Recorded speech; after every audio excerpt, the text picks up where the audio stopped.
So once again, good day everyone. My name is SAGUNE, and today I am going to talk about the power behind the throne. So to begin with our discussion, let us all first define, and let us all first know the what do we mean by the idiom power behind the throne.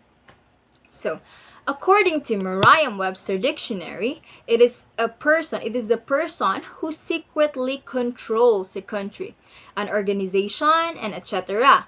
by controlling the actions and the decisions of the official leader.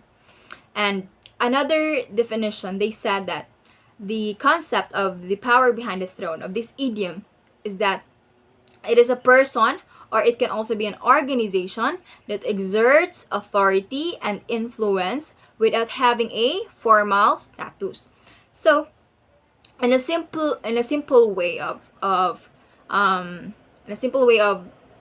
defining the concept of this idiom is that behind every success of a country, of an organization, of a company, or a person, or a leader, is because of the people behind them. It's because of the people who has the power behind them, and these people behind them, they are the one who secretly controls them, who secretly controls their actions, their decisions, and especially in decision making. They are the one who influences them. And let's take a look at this example to further understand the concept of this idiom. First example is that a strong and determined woman controlling a weaker husband for her own aims. So what do we mean by this one? We have this ideology that every man should be stronger and should be powerful than a woman. However, this ideology is not applicable to everyone, because there are some men that they fear their wives the most, and we call them in Visayan term as the underdesaya. So behind the portrayal, behind the image that we see of a husband who is a strong husband, who is the most powerful in the family, who controls the family, is the thing that we don't know is that there is a person who is more powerful than him, who is more stronger than him, and who controls his decision, his actions, and that is his wife. And then that simply explains and the concept of the power behind the throne. And another example is that the president's charisma and likability got him elected, but his team of advisors is the real power behind the throne. Why? Because as we all know that in every election, in every campaign, the presidential candidates should or the other candidates should create a good impression to the people in order to win their votes. However, behind those image that they create, there are people behind them who also controls them. And these are the advisors. They are the one who controls the actions of the presidential candidates. They are the people who controls what he or she should say, what he or she should act as a candidate, what he or she should be done, what are the things should be done, what are the things that shouldn't be done while on the election process. And when and if that presidential candidate will be elected as the president, that successes is not only because of him, but also because of those people behind him. And that is the advisors, and that is his or her advisors. So let us put this concept of the power behind the throne in a company setting, in a business setting. So I put in my presentation these two statements.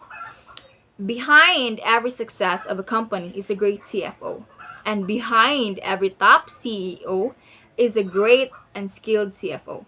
So how the CFOs influence companies?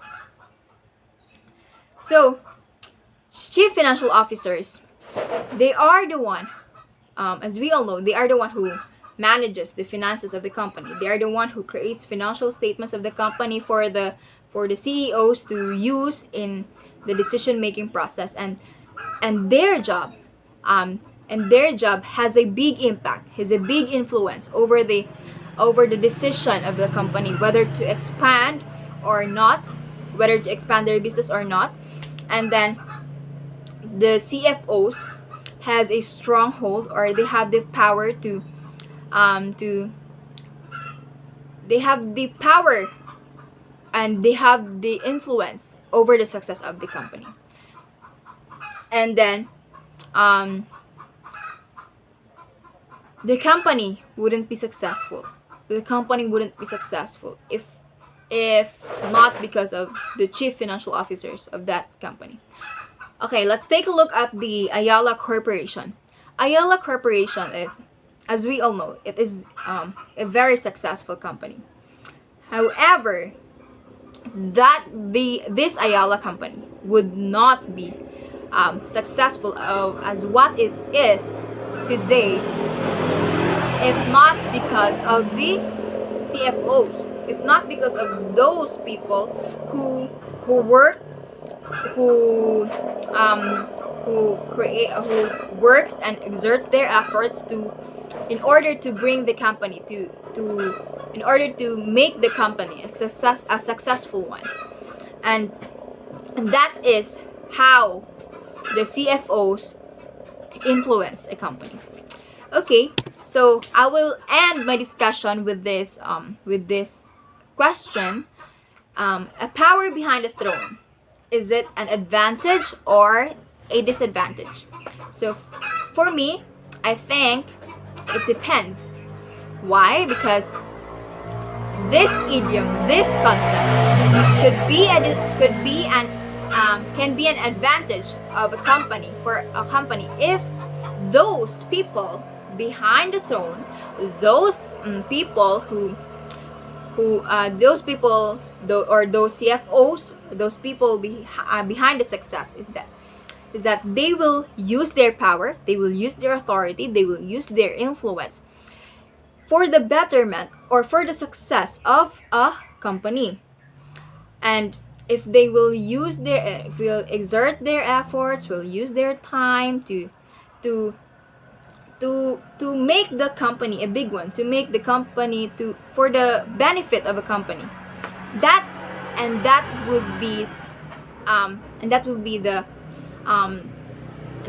is the how this concept would be an advantage of a company.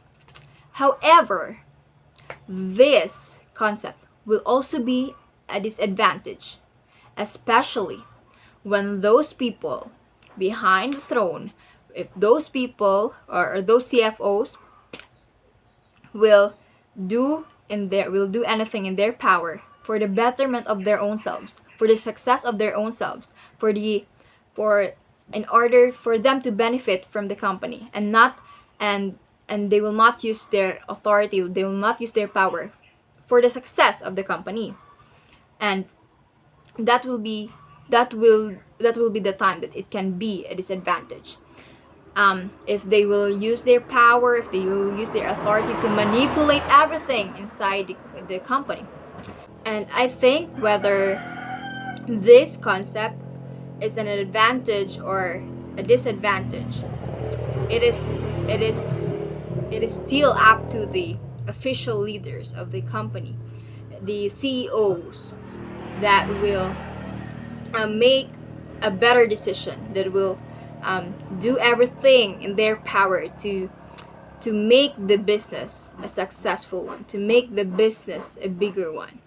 And that concludes our reporting for today, and I hope you got to learn something, and I hope you got to learn something from our topic, which talks about the strategic leadership for an effective organization. So that would be all, and thank you.